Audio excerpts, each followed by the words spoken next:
प्रदेश के मुखिया का विजन है 2030 तक राजस्थान को आगे ऊंचाइयों तक ले जाने का, साथ ही साथ प्रदेश को नंबर 1 बनाने का और आपके सपनों को पंख लगाने का। उसके लिए आप सभी का साथ और आपके सुझाव बेहद जरूरी हैं हमारे लिए। प्रदेश के मुखिया ने आपके सुनहरे भविष्य का सपना देखा है। वो कहते हैं, ना पूछो मेरी मंजिल कहाँ है, अभी तो सफर का इरादा किया है। ना पूछो मेरी मंजिल कहाँ है, अभी तो सफर का इरादा किया है। ना हारूंगा हौसला उम्र भर, ना हारूंगा हौसला उम्र भर, ये मैंने खुद से वादा किया है, आपसे वादा किया है। मिशन 2030 को पूरा करने के लिए सरकार लाई है आपके लिए बेहतर योजनाएं, जिससे बेहतरीन विकास हो सके, और यही 2030 की टैगलाइन भी है।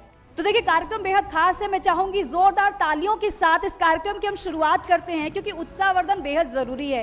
क्योंकि कोई भी सरकार अगर काम करती है तो सरकार को सिर्फ चाहिए होता है तो आपका साथ। राजीव गौड़ जी को मैं बुलाना चाहूंगी। शुरू से ही फर्स्ट इंडिया न्यूज चैनल का एक ध्येय रहा है कि हम खबर के साथ हैं, हम जनता के साथ हैं, हम सरकार के साथ हैं। और जब मिशन 2030 आया, उसमें हम सबको मिलकर के कोशिश करनी चाहिए। हमारे बीच मुख्य अतिथि पधार चुके हैं श्री रमेश बोराणा जी, उपाध्यक्ष राजस्थान राज्य मेला प्राधिकरण। मैं चाहूंगी मंच पर आप आइए।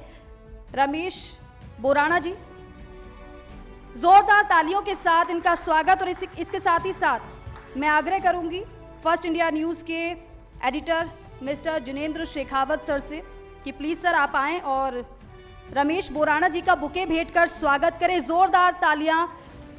इसके अलावा क्योंकि हमने खास पैनल भी यहाँ पर रखा है और खास मेहमान पैनल में शामिल होने के लिए जो कि विषय पर चर्चा करेंगे, वो भी हमारे साथ इस वक्त मौजूद हैं। मैं उनको भी बुलाना चाहूंगी एक एक कर।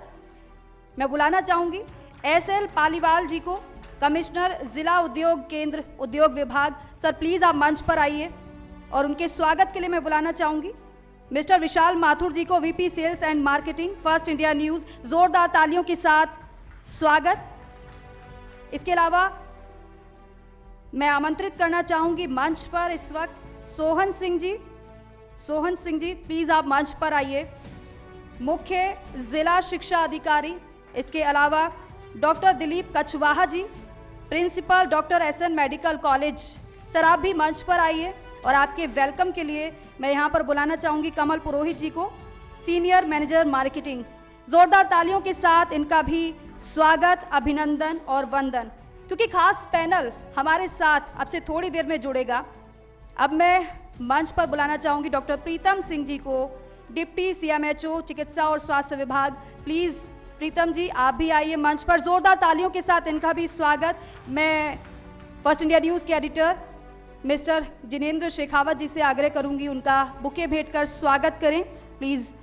तो देखिए, खास मेहमान हमारे साथ मौजूद हैं। आपसे थोड़ी देर में पैनल डिस्कशन शुरू होगा और सुनना बेहद ज़रूरी है, क्योंकि विज़न की बात हम कर रहे हैं। विज़न किस तरीके से सरकार का है, कैसी अभी तक कार्यशैली रही है और आगे 2030 का हम जिक्र कर रहे हैं, तो 2030 के लिए प्लानिंग क्या है। लेकिन उससे पहले क्योंकि मुख्य अतिथि हमारे बीच इस वक्त मौजूद हैं, उनको सुनना बेहद ज़रूरी है। मैं सबसे पहले इन्वाइट करूँगी मिस्टर रमेश बोराणा जी को। प्लीज़ आप आइए और 2 शब्द इस कार्यक्रम को लेकर कहिए। हमें 2030 को समझने के लिए मुख्यमंत्री अशोक गहलोत जी को समझना पड़ेगा। मुख्यमंत्री अशोक गहलोत जी की जो प्रकृति और प्रवृत्ति है, उनको राजस्थान में गांधी के नाम से जाना जाता है, गांधी के नाम से पुकारा जाता है, जबकि वो स्वयं कहते हैं कि मैंने गांधी को कोई बहुत ज़्यादा नहीं पढ़ा। अब मेरी प्रकृति उस तरह की है, उनकी काम करने का तरीका वो है, वही तरीका हम उनको बहुत प्रारंभ से देख रहे हैं। उनका काम बोलता है, उनकी नीयत और नेतृत्व बोलता है। ये उनके नवाचार करने के पीछे की ताकत है। इसलिए ये जो विजन 2030 आएगा, उसमें राजस्थान के अगले 50 साल की कल्पना की गई है। और यही कांग्रेस विचारधारा का पक्ष है कि प्रजातंत्र में सबको साथ लेकर चलिए, तभी तो राजस्थान बनेगा। मैं सोचता हूं कि आने वाले समय में मुख्यमंत्री जी के भावना, वो कहते हैं कि किसकी सरकार आएगी पता नहीं, न जाने, लेकिन सरकार आना या जाना महत्वपूर्ण नहीं है। एक दस्तावेज, एक मार्गदर्शन, एक रास्ता बनाकर जाएं, एक नक्शा ग्राफ खींच के जाएं, जिसके ऊपर आने वाली सरकारें, आने वाला राजस्थान का नेतृत्व राजस्थान की जनता की सेवा कर सकें। मैं मुख्यमंत्री जी का बहुत बहुत आभार व्यक्त करता चाहता हूँ कि उन्होंने सुव्यवस्थित तरीके से जो राजस्थान में योजनाएं लागू की है उसका लाभ जन जन तक पहुँच रहा है। हर चेहरे पे मुस्कान है, खुशहाल और समृद्ध राजस्थान है। इसलिए मैं इस मंच के माध्यम से फर्स्ट इंडिया टीवी को धन्यवाद देना चाहता हूं और राजस्थान के लोगों को ये निवेदन करना चाहता हूं कि अपन भाग्यशाली लोग हैं कि अपन को अशोक गहलोत जैसा नेता मिला है। ईश्वर उनकी दीर्घायु करे। बहुत बहुत धन्यवाद। जय हिंद। तो चलिए, चर्चा बेहद खास है क्योंकि विजन 2030 है। खास पैनल हमारे साथ मौजूद हैं। आप सभी का एक बार फिर से बहुत बहुत स्वागत है। क्योंकि मुख्यमंत्री अशोक गहलोत सबसे ज़्यादा जो फोकस कर रहे हैं चिकित्सा और शिक्षा पर, और होना भी चाहिए क्योंकि महत्वपूर्ण भी है। तो चलिए चिकित्सा से ही शुरुआत करते हैं। सबसे पहले डॉक्टर दिलीप कछवाहा जी, आप ही से सवाल। चिकित्सा और स्वास्थ्य विभाग की अगर बात की जाए तो आप वरिष्ठ अधिकारी हैं। क्या आपको लगता है कि वाकई राजस्थान के महानगरों और ज़िलों में चिकित्सा व्यवस्था में बड़े स्तर पर सुधार हुआ है, और अगर सुधार हुआ है तो कौन से सुधार आप गिनाएंगे? स्वयं देखिए, निरंतर आपको चिकित्सा पूरे राजस्थान में जो सुविधाएं दे रहे हैं। आप शुरू कीजिए चिरंजीवी स्वास्थ्य योजना, आप मुख्यमंत्री निरोगी राजस्थान योजना, एक ऐसी योजनाएं हैं जिसमें किसी भी परिवार को कितना भी गरीब से गरीब भी क्यों ना हो, उसको अपनी चिकित्सा व्यवस्था के लिए कुछ अलग फंड निकाल के रखना नहीं पड़ता। चिकित्सा के अलावा अगर बात रोजगार की करें, शिक्षा की करें, तो इस क्षेत्र में भी बेहतर कार्य किए जा रहे हैं सरकार की तरफ से। राजस्थान की अगर शिक्षा व्यवस्थाओं की बात की जाए तो तस्वीर पहले से कितनी ज़्यादा बेहतर हुई है, आप मानते हैं? पहले भी बच्चे पर ध्यान दिया जाता था, लेकिन अब दिनों दिन बच्चे पर सबसे ज़्यादा ध्यान दिया जा रहा है। अगर आप पहले ये सुनना चाहते हैं कि स्कूलों की संख्या बढ़ी है, ये अलग चीज़ है। मेन फोकस बच्चों की तरफ हमारा बढ़ा है, ये सरकारी रणनीति का हिस्सा है। आज के 7 साल पहले आप देखिए कि समय की मांग इस प्रकार की नहीं थी, और आज ये जो चीज़ है इसने पूरा जीवन अपने कंट्रोल में कर रखा है।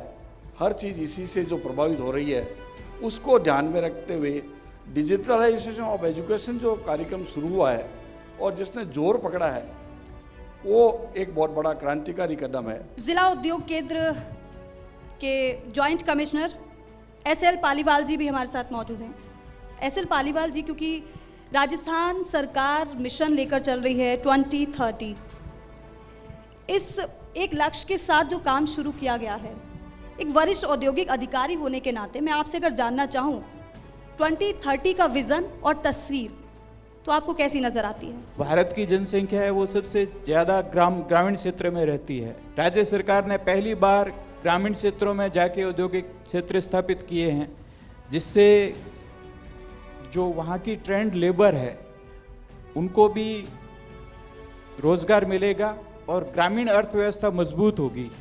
ग्रामीण अर्थव्यवस्था मजबूत होने से जो क्षेत्रीय संतुलन है वो सधेगा, और ये बिल्कुल नया नवाचार है। इस सरकार ने बहुत सारे नवाचार किए हैं। बेहतर आपने जवाब दिया, क्योंकि चिकित्सा और स्वास्थ्य विभाग के deputy CMHO doctor Pritam Singh ji भी हमारे साथ मौजूद हैं। डॉक्टर प्रीतम सिंह जी, क्योंकि मुख्यमंत्री जिस विज़न की बात कर रहे हैं, जिस विज़न को लेकर वो चल रहे हैं, क्योंकि शहरी अगर क्षेत्र की बात की जाए तो वहाँ के लोगों को अगर देखा जाए उनको ज़्यादा अवेयरनेस होती है, लेकिन हम ग्रामीण क्षेत्र की बात करें, क्योंकि ग्रामीण क्षेत्र में हमने कई बार देखा है कि योजनाएं लाई जाती हैं, ग्रामीण क्षेत्र में उसका प्रभाव नहीं पहुंच पाता, लेकिन सरकार इसकी कोशिश करे कि पहुंचे। शिक्षा के साथ साथ स्वास्थ्य सेवाओं पर सरकार शुरू से ही फोकस कर रही है। अब ऐसे में खास तौर पर ग्रामीण क्षेत्र में शिक्षा व्यवस्थाओं की बात करें तो कैसी तस्वीर आपको देखने को मिलती है? लगातार नए सब सेंटर्स खोले जा रहे हैं, नई CHCs खोली जा रही हैं, PHCs को अपग्रेड किया जा रहा है, ट्रॉमा सेंटर्स बनाए जा रहे हैं। मैं जोधपुर ज़िले की बात करूं तो इसी साल 139 नए सब सेंटर खोले गए हैं। इसी के साथ करीब 140 जो है सब सेंटर उनको PHC में अपग्रेड कर दिया गया है। CHCs जो हैं उन 16 CHCs को अपग्रेड करके SDH बना दिया गया है। तो निरंतर जो देखा गया है ग्रामीण एरिया में भी जो है निरंतर विकास हो रहा है, चाहे शिक्षा हो या स्वास्थ्य हो, दोनों को ही देखते हुए मुख्यमंत्री जी की जो योजनाएं हैं वो निरंतर हमारे द्वारा विभाग द्वारा निरंतर वहाँ पे ग्रामीण एरिया में भी इसका विस्तार किया जा रहा है, आईसी की जा रही है। और जिस तरह से देखा जाए तो आने वाले समय में ग्रामीण एरिया भी शहर से पीछे नहीं रहेगा। गौ सेवा आयोग के उपाध्यक्ष सुमेर सिंह जी राजपुरोहित जी भी हमारे साथ मौजूद हैं, क्योंकि गौ सेवा की बात करें तो दावे तो बहुत किए जाते हैं, लेकिन दावों से तर जब ज़मीनी हकीकत को हम देखें तो दावे कई बार खोखले भी साबित होते हैं। ऐसे में क्योंकि सरकार की कोशिश गौ सेवा को लेकर भी है, यही वजह है कि पशुपालकों को सरकार की तरफ से मुआवजा भी दिया गया पर पशु 40,000 रुपये। गायों की सेवा और गायों की सुरक्षा के साथ उनकी देखरेख की बात करें तो राजस्थान सरकार ने जो प्रावधान किया है और गौ सेवा आयोग जो प्रयास कर रहा है उसके क्या नतीजे आपको नजर आ रहे हैं? गौ सेवा से संबंधित मैं बात करूं तो मैम, राजस्थान के मुख्यमंत्री स्वयं गहलोत साहब एक गौ भक्त हैं और उन्होंने गौ सेवा, गौशालकों, गौपालकों की पीड़ा समझी। भाजपा केवल गौ सेवा पे राजनीति करती है, गाय के नाम पे वोट मांगती है। राजस्थान हिंदुस्तान में एकमात्र ऐसा राज्य है सबसे ज़्यादा अनुदान, हाईएस्ट अनुदान दिया जाता है गौशालाओं को। आपको बता दें 17 जिलों पे आवारा पशुओं के लिए जो आवारा पशु सड़कों पे घूम रहे हैं, इसकी व्यवस्था और नंदियों की व्यवस्था कैसे हो, तो पालतू पशुओं के लोग रख देते हैं और आवारा पशुओं को सड़कों पे छोड़ देते हैं। इसी भावना के अनुरूप राजस्थान सरकार ने अभी हाल ही में नंदीशालाएँ शुरू की हैं। करीब 17 जिलों में जिला स्तरीय नंदीशालाएँ खोली हैं, उसमें करीब 1 करोड़ रुपए का राजस्थान सरकार नंदीशाला बना के देती है। विजन 2030 की बात हम कर रहे हैं, प्रक्रिया की अगर बात की जाए, क्योंकि आपको भी पता है कि कई बार क्या होता है कि योजनाएं बेहतर होती हैं, सुविधाएं बेहतर होती हैं, लेकिन लोगों को उसकी प्रक्रिया के बारे में पता नहीं होता है और यही वजह रहती है कि अस्पताल तो वो पहुंचते हैं लेकिन उन्हें वो प्रक्रिया ना पता होते हुए भी उसका वो लाभ नहीं ले पाते हैं। अच्छा, इसको क्या सरल किया गया है? इसमें तो मैं आपको बताऊंगा कि प्रक्रिया में जो बाधाएं आ रही है उसको मिशन 2030 में दूर करने का पूरा प्रयास किया जा रहा है। जैसे आपने देखा होगा कि हमारे अस्पतालों में लंबी लाइन लगती है, तो ये हमारा मेन फोकस यही है कि जो आप सर्विस देना चाह रहे हैं उसके अंदर जो गैप होता है वो गैप को मिनिमाइज कर लें। और दूसरी ये है कि अब चिरंजीवी और मुख्यमंत्री निरोगी योजना है, तो हमारी तरफ से हमारा ही आदमी पहुंचता है और उसका सारा काम रजिस्ट्रेशन वगैरह करके एक प्रोसेस होता है जिसमें अपलोड होता है और अपलोड होने के बाद उसका बाकी काम सभी वहीं पे हो जाता है। राजस्थान औद्योगिक विकास के लिहाज से तेजी से आगे बढ़ रहा है, वो हम सभी देख रहे हैं किस तरीके से कार्य किया जा रहा है। लेकिन अगर सरकार की शुरुआत के कार्य की बात करें और अब तक के कार्य की बात करें तो कितना खास परिवर्तन आपने देखा है नई दिशा में आगे जाते हुए राजस्थान को? आपने एक कंसेप्ट सुना होगा EODB का, ईज ऑफ डूइंग बिजनेस। तो राजस्थान के बारे में एक मिथ सा था, हालांकि इतना सच भी नहीं था उसमें, कि यहाँ पे जो रूल्स एंड रेगुलेशंस है, जो सैंक्शंस है, जो स्वीकृतियाँ हैं, जो लाइसेंस है, वो लेने में काफ़ी वक्त लगता है। सरकार ने एक बहुत ही नवाचार किया और उस मिथ को तोड़ा। उनका जो कंपाइलेशन है, सरकारी जो औपचारिकताएं हैं, उनको पूरी करने की जरूरत नहीं है। 5 साल तक आप इंडस्ट्रीज एस्टेब्लिश करने के बाद जो लाइसेंस है, जो सैंक्शंस है, जो परमिशंस है, वो आप प्राप्त कर लें और उसके लिए भी 6 महीने का टाइम दिया गया है। तो इसके कारण EODB में जो इवोल्यूशन हो रहा था वो पूरे भारत के पूरे राज्यों में राजस्थान पहले 5 स्टेट्स में पहुंच गया और अभी भी अपनी पोजीशन है वो निरंतर सुधारता जा रहा है। तो ये एक बहुत बड़ा, इस सरकार का एक बहुत बड़ा नवाचार था जिसके कारण यहाँ के इंडस्ट्रीज को एक बूस्ट मिला, एक बहुत बड़ा सपोर्ट मिला, जिसके कारण इंडस्ट्रीज आगे की तरफ बढ़ने में सक्षम हुई। दूसरा नवाचार जो सरकार ने किया है कि आपने जो भी अर्थशास्त्र के विद्यार्थी हैं उनको पता है कि जो इंडिया की जो बैंक रेट है, ब्याज रेट है, वो ग्लोबली अगर, चूंकि हमारा कंपटीशन आज बिहार से नहीं है, हमारा कंपटीशन गुजरात या महाराष्ट्र से नहीं है, हमारा कंपटीशन इंग्लैंड से है, हमारा कंपटीशन जर्मनी से है, हमारा कंपटीशन जापान से और अमेरिका से है। क्योंकि आज जिस प्रकार से संचार के साधन विकसित हुए, संसार अपने आप में एक छोटा सा बाजार बन गया है। तो इस ग्लोबल मार्केट को देखते हुए यहाँ के इंडस्ट्रियलिस्ट को ग्लोबली कंपटीशन का सामना करना पड़ता है और इसमें सबसे जो बड़ी बाधा आती थी वो जो भी इंडस्ट्रीज एस्टेब्लिश करते हैं उनमें सबसे बड़ी जो ज़रूरत होती है वो वित्त की होती है, और वित्त जरूरी नहीं है कि उसका स्ववित्त पोषित हो, उनको उधार भी लेना पड़ता है। और उधार की जो रेट थी वो पहले जो दूसरे विकसित देशों हैं उनके मुकाबले काफ़ी कम थी। बैंकों को प्रेशराइज किया, बैंक रेट रिजर्व बैंक ने कम करी, फिर भी वो ब्याज दर वो कम नहीं हुई। राजस्थान सरकार ने सोचा कि हम व्यर्थ सब्सिडी में पैसा नहीं बहाएंगे, हम बिना ब्याज के और या नॉमिनल इंटरेस्ट पे उनको लोन उपलब्ध करवाएंगे, जिससे वो सस्टेनेबल रूप से आगे बढ़ सके, ग्लोबल कंपटीशन का पुख्ता तरीके से सामना कर सके और उस विश्व बाजार में अपने आप को टिकाए रख सके। तो उन्होंने जो इंटरेस्ट सब्सिडी के रूप में एक बहुत ही नवाचार मुख्यमंत्री लघु उद्योग प्रोत्साहन योजना शुरू करी है।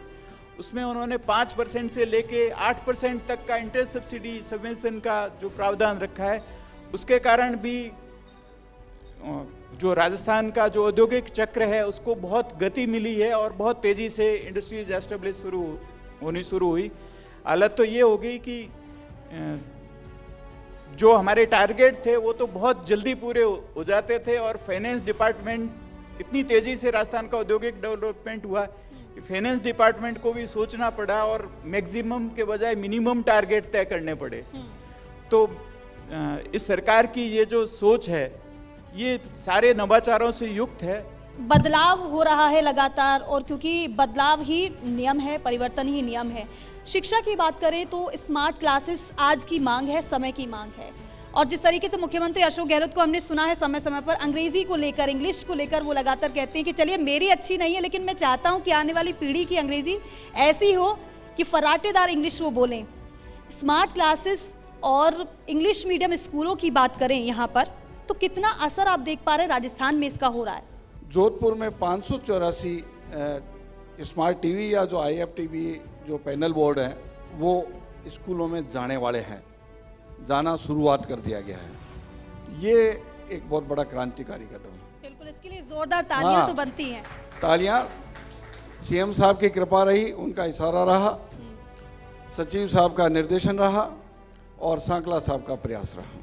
देखिए एक नया कॉन्सेप्ट भी आया है, वर्चुअल स्कूल। हम उस पर काम कर रहे हैं, अभी उस पर आगे चल रहे हैं। निःशुल्क दवाई योजना शहरी इलाकों में तो कारगर साबित हो रहा है और हम देख भी रहे हैं कि लोग इसका लाभ भी ले रहे हैं, वहां तक पहुंच भी रहा है लाभ। लेकिन अगर ग्रामीण क्षेत्र में बात की जाए निःशुल्क दवाई योजना की, तो क्या वास्तव में लोगों को इसका लाभ मिल पा रहा है ग्रामीण क्षेत्र में? ये एक बहुत बड़ी योजना है। आप बात कर रहे हैं ग्रामीण की, मैं आपको बताना चाहूँगा ग्रामीण एरिया में भी हर PSC CSC तो आप छोड़िए, सब सेंटर लेवल पे भी 50 तरह की मेडिसिन मुख्यमंत्री निःशुल्क दवा योजना में दी जा रही है।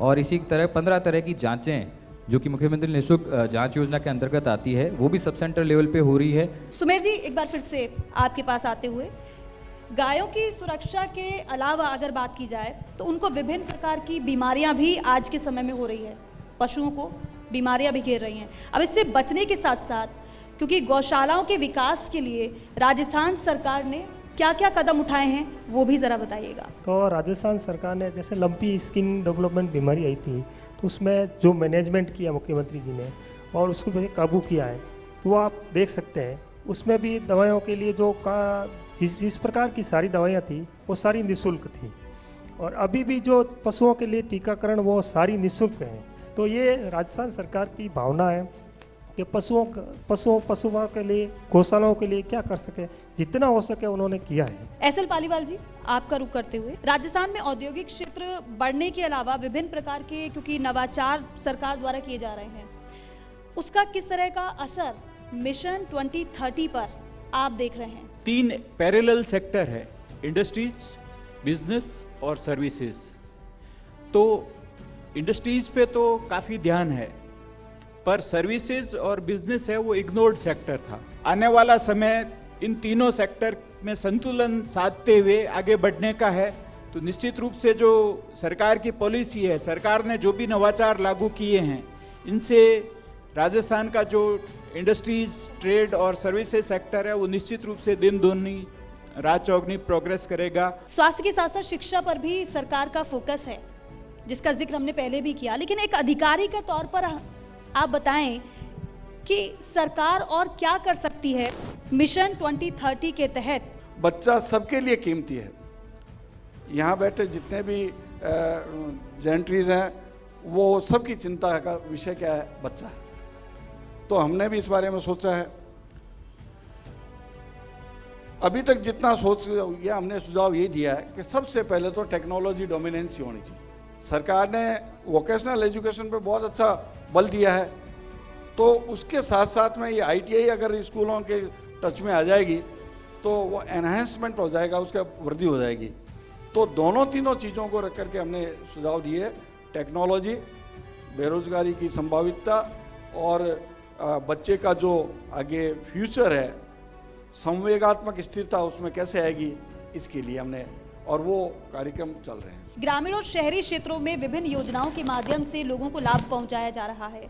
बात अगर मिशन और विजन 2030 की करते हैं तो क्या मानते हैं कितनी सुखद तस्वीर आगे आने वाले समय में होने वाली है? अगर बात करें 2030 मिशन की और नवाचार की, तो हम उस ऊंचाई तक पहुंच जाएंगे जिसकी परिकल्पना आई थिंक ना राजस्थान ने और ना इंडिया में किसी ने की होगी। गौशालाओं को अनुदान देने से लेकर विभिन्न प्रकार की योजनाओं के माध्यम से गायों की जिस तरह से सेवा की जा रही है, उसके चलते मिशन 2030 की बात करें तो आगे आने वाले समय में इसकी अगर बात करते हैं, गौशालाओं की बात करें, गायों की सेवा की बात करें, तो कैसी तस्वीर आपको नजर आती है नवाचार को लेकर? 2030 विजन के तहत आने वाले समय में गौशालाएं को और कैसे वाइबल बन सकते हैं, कैसे इसमें वर्मी कंपोस्ट जैसे किस प्रकार की खाद है, बीज है, खाद है और वर्मी कंपोस्ट जैसे केंचुआ खाद है, उसमें कैसे उर्वरकता बढ़ सकते हैं, बायोगैस प्लांट कैसे लगा सकते हैं, इस सारे प्लान बन रहे हैं। आगे आने वाले समय में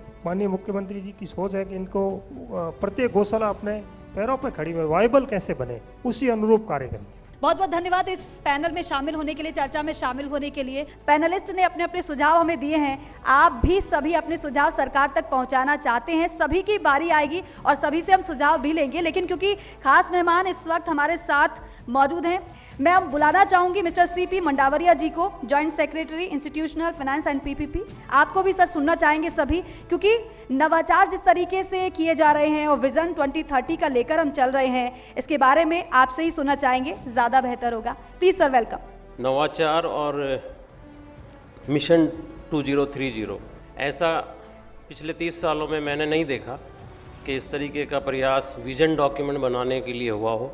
और राज्य सरकार का जो फोकस है मेनली वो सोशल सिक्योरिटी पे है, क्योंकि आप देखेंगे कि करीब 7 योजनाओं को हमने सोशल सिक्योरिटी की स्कीम्स हैं जिनको कि फ्लैगशिप स्कीम डिक्लेयर किया हुआ है। इसके साथ सेकंड जो प्रायोरिटी है सरकार की वो एक तरह से हेल्थ सेक्टर को है। राजस्थान नेशनल लेवल पे एक तरह से मॉडल स्टेट बना हुआ है, बन चुका है, क्योंकि जो काम हेल्थ सेक्टर में राजस्थान में हुआ है वो देश के किसी दूसरे राज्य में इन पिछले सालों में नहीं हुआ। और इसके अलावा शुद्ध के लिए युद्ध, कहीं कोई चीज़ों के अंदर मिलावट ना हो, निरोगी राजस्थान जो मुख्यमंत्री निशुल्क निरोगी राजस्थान योजना है जिसमें जितनी भी IPD OPD की जो फैसिलिटीज़ है वो सारी फ्री है। थर्ड प्रायोरिटी जो है कुछ इंडस्ट्री सेक्टर के लिए सरकार ने दे रही है। इसके अलावा अभी मई 2023 में ही मुख्यमंत्री युवा उद्यम प्रोत्साहन योजना भी शुरू की है।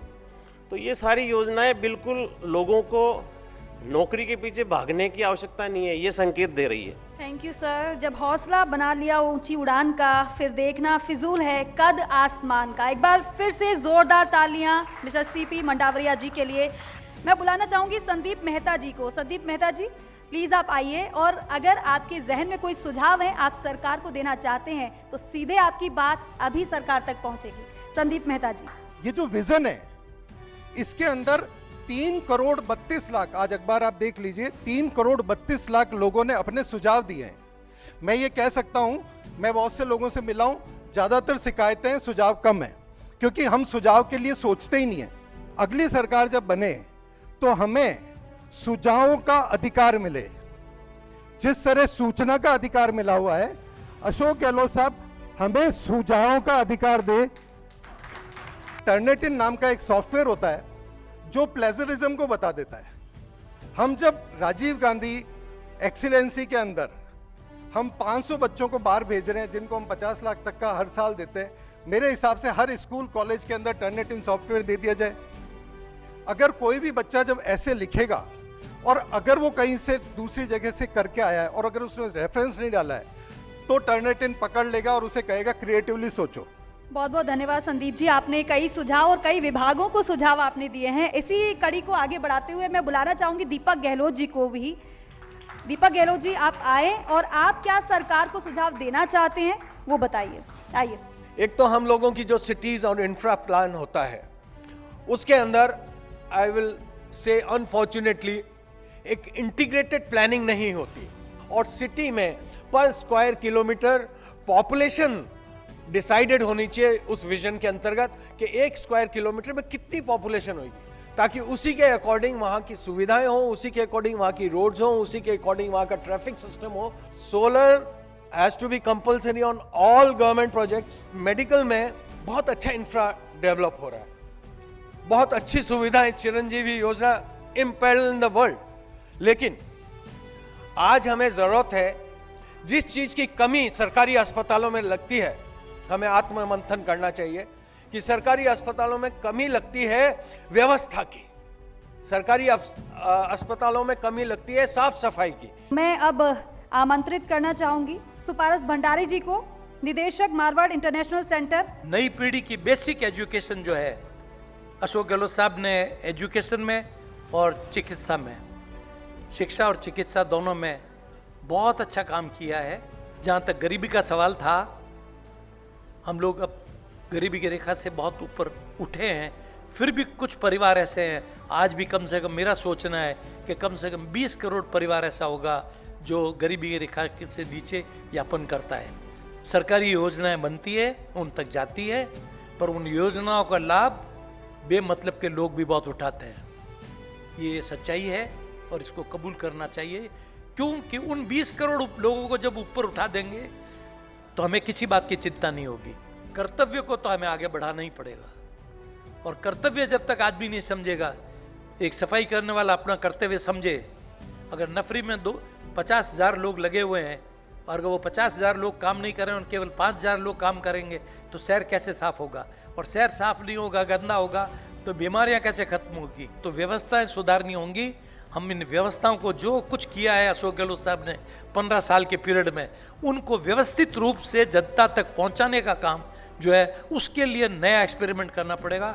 वो नवाचार होगा और वही हमारे 2030 का मिशन होगा, जिससे हर जनता के हर व्यक्ति को कुछ न कुछ जो है उसको लगेगा अब कोई राज आया है। बहुत बहुत धन्यवाद सर, आपने यहाँ पर सुझाव की गुंजाइश की बात कही, और क्योंकि सुझाव की गुंजाइश वहीं होती है जहाँ पर काम होता है, और सरकार लगातार कार्य कर रही है और यही वजह है कि सुझाव भी लिए जा रहे हैं और विजन भी सामने रख दिया गया है। वोट ऑफ थैंक्स के लिए मैं बुलाना चाहूँगी फर्स्ट इंडिया न्यूज़ के editor mister Jinendra Shekhawat sir को। सर प्लीज़ आइए आप। मुख्यमंत्री जी का ये है अशोक गहलोत जी, हालांकि वो अब लेके आए हैं विज़न 2030, मिशन 2030, जिसका मास्टर प्लान भी जारी किया गया है। तो उसमें अभी रमेश बोराना जी ने बताया था सर, और मैंने भी लाइव में देखा था, 3 करोड़ 37 लाख सुझाव आए हैं विज़न 2030 पर। मेरे ख्याल से ये आंकड़ा लंबे समय बाद मैंने ऐसे देखा है कि ये आंकड़ा इतनी बड़ी संख्या में आंकड़े के सुझाव इस प्रकार आए हैं, वो भी एक स्टेट के अंदर बहुत बड़ी बात है। तो उसके लिए बधाई पूरी सरकार को, कांग्रेस सरकार को बधाई। और जो चिरंजीवी योजना है और जो पहले भी कई योजनाएं चला रखी है, तो मुझे नहीं लगता कि विज़न 2030 है, सरकार का विजन 2040 है, 2050 है, ये मुझे समझ में नहीं आ रहा। तो अशोक गहलोत जी जो इसी धरती के हैं, इसी मारवाड़ की धरती के, उनको बहुत बहुत बधाई। बहुत ही सुपर विजन है 2030 उनका।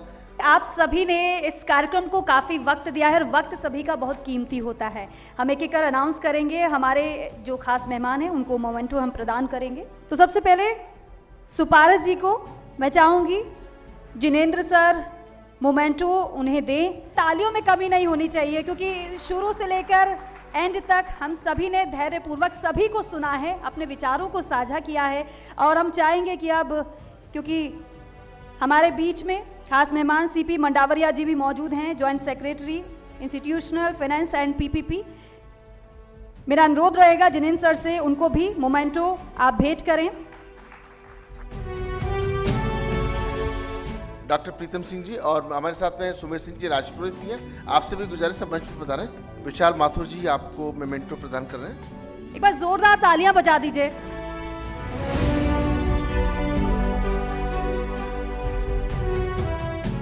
एसएल पालीवाल जी के लिए जोरदार तालियां, क्योंकि पैनल डिस्कशन में हर एक सवाल का जवाब उन्होंने बेहतरीन तरीके से दिया और साथ ही साथ किस तरीके से रोजगार को बढ़ावा दिया जा रहा है, उद्योगों को कैसे स्थापित किया जा रहा है, विजन भी सरकार को उन्होंने साफ किया। जोरदार तालियां इनके लिए भी।